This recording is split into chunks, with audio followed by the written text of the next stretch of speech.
جو فیض لینے نکلے ہے نا اس کو شاید فیض نہ ملے, سوری ٹو سے. یہ جو لینے نکلا ہے نا اس کو ملتا نہیں ہے.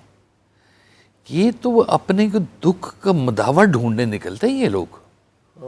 اچھا, یہ اپنی تکلیف کی راحت ڈھونڈنے نکلتے ہیں. کوئی تکلیف کی چٹھی آئی ہوئی تھی, وہ تکلیف کی چٹھی کا حل ڈھونڈنے نکلے ہیں. وہ آگ لینے گئے تو پیغمبری مل گئی ان کو. تو وہ ایسی درویشی ڈھونڈنے نہیں نکلے ہوئے, اگر سچی بات بتاؤں آپ کو. وہ تو مالک نے ان کو چن لیا کہ ہاں تو اب تیرا دل ہے وہ گداز ہو گیا ہے, ٹوٹ گیا ہے, شکستہ ہو گیا ہے, تو اب تیرا دل اس قابل ہو گیا ہے کہ اس کے بیچ میں وہ معرفت یا عشق کی جو ہے نا وہ بیج ڈال دیے جائیں.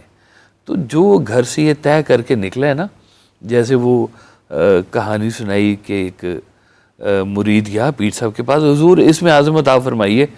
انہوں نے کہا کیا کرنا بھی ہے اس میں اعظم, سیدھا ہی مانگ لیا تم نے.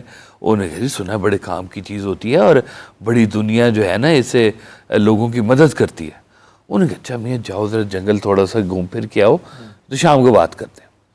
وہ کیا جنگل پھرتا رہا, دیکھا ایک بابا بھی وہاں پھر رہا ہے, لکڑیاں اکٹھی کر رہا ہے چھوٹی موٹی. شام کو باہر نکلے تو بابے نے بھی اپنا گٹھا اٹھایا ہوا, یہ بھی باہر نکلا. کوتوالے شہر کا وہاں سے گزر ہوا. اس نے کہا بابا لکڑیاں دے دو, ہم نے جلانی ہے سپاہیوں کے لیے.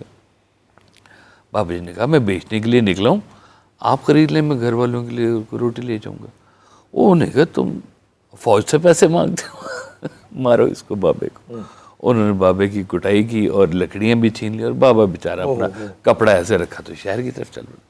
اب یہ جو دیکھ رہا تھا مرید, یہ تو گیا پھر اور ہائپر ہو کے اپنے پیر صاحب کے پاس, حضور ظلم ہو گیا. آج اگر میرے پاس ہوتا نا اسم اعظم تو میں دیکھ لیتا کہ وہ کیسے سپہ سالار جو ہے نا وہ اس بزرگ کی جو ہے نا اس سے توہین کر رہا تھا. تو انہوں نے کہا تمہیں پتا ہے وہ بزرگ کون ہے؟ وہ کہ جی کون ہے؟ ان کا وہ ہے جنہوں نے مجھے اسم اعظم عطا کیا ہے. اللہ اکبر کبیرہ. تو یہ اب دیکھیں ہر طاقت کے پیچھے ایک ظرف بھی ہوتا ہے. وہ کہتے ہیں کہ فتح کرنے کی طاقت کوئی فتح کر لو تو آسانی ہو جائے گی. فتح کرنے کی طاقت کوئی فتح کر لو تو آسانی ہو جائے گی. اور وہ ہم وہ اسپائڈر میں greater power brings greater responsibility ہے جی, بالکل ساتھ ہے. تو یہ جو یہ لینے نکلے ہیں نا یہ پاور ان کے لیے ہے نہیں.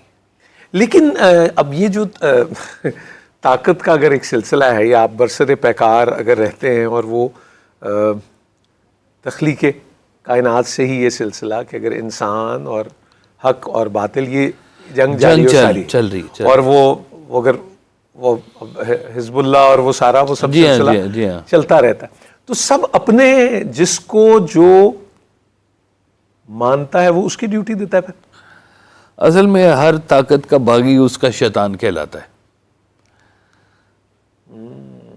ہر طاقت کا باغی اس طاقت کا شیطان کہلاتا ہے. اور فرعون کے گھر موسیٰ بھی آ جاتا ہے. اب وہ دیکھیں نا, اب اس کے لیے تو وہ حضرت موسیٰ علیہ السلام غلط ہو گئے نا, کیونکہ طاقت کچھ اور کہہ رہی ہے. اور جب حضرت موسیٰ علیہ السلام کو حکم آیا تو وہ طاقت کچھ اور کہہ رہی تھی. اس طاقت کے اگینسٹ وہ غلط تھے فرعون کی طاقت کے نزدیک حضرت موسیٰ غلط تھے. تو ہر طاقت نے ایک دوسرے کا وہ رکھا ہوتا ہے کہ یہ اس کے خلاف ہے, یہ صبح و شام کٹھے نہیں ہیں, علیحدہ علیحدہ ہیں, یہ طاقتیں بدلتی رہتی ہیں. اچھا مقلد اور غیر مقلد بھی ہوتے ہیں کہ آپ تقلید جو کرتے ہیں, پھر وہ سلاسل ہیں, چشتیہ ہے, نقشبندیہ ہے, سہروردیہ ہے, اسکول ہے جسے ہم دین کے مذاہب آپ کا رستہ طے کرنے کا. کیا آپ کو لگتا ہے اس کا تعلق ایک شخص کے مزاج کے ساتھ ہوتا ہے کہ اس کا ملان اس طرف ہوتا ہے؟ بالکل بالکل, بہت ضروری ہے آپ نے بات پوچھی اور بہت اچھی بات پوچھی. پہاڑ کی چوٹی پر جانے کے لیے کئی رستے ہوتے ہیں, ٹھیک, مسافر کے لیے ایک ہے. میں سفر کرنے سے پہلے یہ بات جاننا چاہوں گا کہ میں کس رستے سفر کرنا ہے. حضرت خواجہ معین الدین چشتی علیہ رحمہ محفل میں دیکھا کہ لوگ ہو گئے کچھ کم آج. پتہ کرو کہاں گئے؟ وہ پتہ کیا تو سارے مندر گئے ہوئے تھے. اچھا جی. اگلے دن وہ جب آئے تو سارے پورے تھے. انہوں نے کہا تمہارا تو اب مندر کے ساتھ راستہ ختم ہو گیا ہے تو تم کیا لینے گئے تھے؟ انہوں نے کہا حضور ہم مندر کچھ نہیں لینے گئے تھے، بھجن ہو رہا تھا، میوزک تھا، ہمارے تو آباء و اجداد سے میوزک چلتا آ رہا ہے، تو وہ میوزک نے ہمیں اٹریکٹ کیا. میڈیم. تو انہوں نے کہا یہ کون سی بات ہے، تو چلو پھر ہم بھی سماج شروع کرتے ہیں. تو وہ میڈیم میوزک کا بنا دیا اور اس میڈیم سے ان کو وہ ذکر اللہ کی طرف لگا دیا. اب حضرت خواجہ نظام الدین اولیاء جو تھے وہ سماع سنتے تھے، میوزک سے تعلق تھا. حضرت امیر خسرو میوزیشین، ساز بالکل سارے. اور اس کے بیچ میں خسرو نظام کے بل بل جئیو ہے نا جی، آج رنگ ہے ری ماں رنگ ہے ری، تو کیا کیا باتیں. اور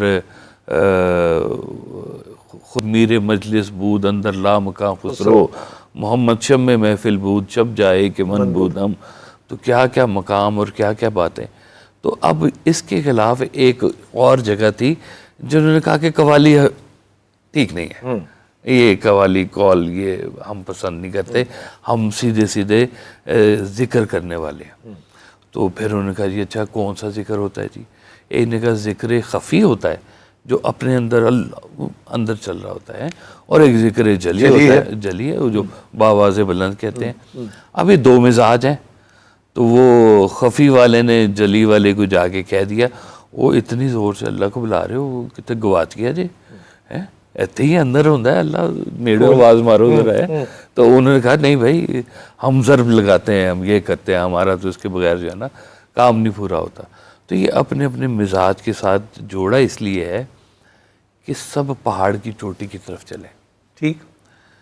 وہ کہتے ہیں پرندوں کی دنیا میں ایک دفعہ آواز آئی کہ تمہارا جو گرو ہے نا وہ ہے فلانی پہاڑی کی چوٹی کے اوپر، اور اس کا نام ہے سیمرغ اور فرید الدین اتار کا جو، ہاں سیمرغ اس کا نام ہے. تو جاؤ گرو کو مل لو. تو کہتے ہیں لاکھوں پرندے اڑے، کوئی طوفان میں رہ گئے، کوئی کدھر رہ گئے، کہاں رہ گئے. تو بڑی مشکل پرندے پہنچے چوٹی کے اوپر، تو جا کے دیکھا گرو کوئی نہیں. تو آواز انہوں نے کہا پکی آئی تھی، گرو کیسے نہیں ہے؟ تو پھر وہاں پہ آواز ہے، انہوں نے کہا کہ تم کتنے ہو؟ انہوں نے کہا جی ہم 30 پرندے پہنچے. تو انہوں نے کہا وہ سی جو ہے نا 30 کو کہتے ہیں، تو آج سے تم سارے گرو ہو. تو پہنچنے والے جو ہے نا وہ غلطی اس کی ہے جو یہ کھڑا دیکھ رہا ہے کہ وہ کیا کر رہا ہے اور وہ کیا کر رہا ہے اور وہ کیا کر رہا ہے، شرک کر رہا ہے، فلاں کر رہا ہے.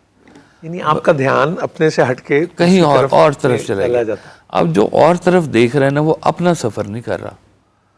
میں کہتا ہوں کہ آمین اونچا کہو یا آمین نیچا کہو، آمین آمین ہی رہنا ہے. بالکل ٹھیک.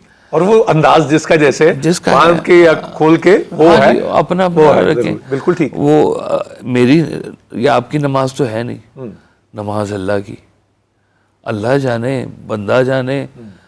ہم ایسے خام خواہ بیچ میں مامے بن رہے ہیں جی کہ تو کیا کر رہے تو تو کیا نہیں کر رہا. میں جماعت میں کھڑا ہوا جی، تو بالکل میں مولوی صاحب کے پیچھے تھا. تو مولوی صاحب نے کہا کہ جن کی ٹخنوں سے نیچے ہے نا شلوار، وہ تو جہنم میں جائیں گے. انہوں نے کہہ دیا یہ بالکل. تو پیچھے موڑ کے دیکھا تو میری ٹخنوں سے نیچے تھی. میں نے کہا جی پھر میں تو پھر جاواں گھر. جدو میری پکی اطلاع مل گئی ہے کہ میں ہوں ادھر ہاں یا ادھر ہاں، تو پھر نماز پڑھنے کا کی فائدہ پھر ہے کہ آپ نے ٹخنے کرنے ہیں اس طرح سے. تو ٹخنے کسی مقصد کے تحت تھے کہ جہاں پر لباس، لمبے لباس رونت پیدا کرتے تھے. وہ ایک فال جو ہے اس کی، اس کا مطلب تھا کہ یہ ایک بڑا، ہاں جی. تو اب اس کا انداز اور تھا، اس کا معاشرت سے تعلق ہے، معاشرت سے تعلق ہے. یہ ہم اس کو کس نہج پہ لے کے جا رہے ہیں. تو یہ صوفی جو ہے نا یہ ان چیزوں میں پھنسنے سے انسان کو روکتا ہے. لیکن بالعموم یہ ایک بات ہے کہ آپ حت الوسع یہ کوشش کرتے ہیں کہ وہ ایک ڈھیلا ڈھالا لباس جس میں اس کی ساخت اس طرح واضح نہ، وہ بیسک وہ وہی رہتے ہیں. لیکن اب سردی ہوگی، سائبیریا ہوگا، تو وہ آپ سب وہ کریں گے. اور گرمی جیسے اب ریگستان کے اندر میں اگر ہے جی ہاں، وہ اس کو ایری ہی ہونا ہوگا، وہ آپ کو اس کے اکارڈنگلی اپنے آپ کو کچھ نہیں. اس کی بیسک ٹریٹس ہیں، جیسے کہہ لیں کہ اخلاق ہے اس میں تصوف میں، اس میں سیاحت بھی ہے، اس میں یہ گدڑی بھی ہے، اور اس کے بیچ میں ایک دو اور بھی چیزیں ہیں کہ جو یہ ساری چیزیں ملا کے اب جتنے بھی اولیاء اللہ ہیں وہ اپنے اپنے حوالوں میں سیاحت بھی کرتے رہے.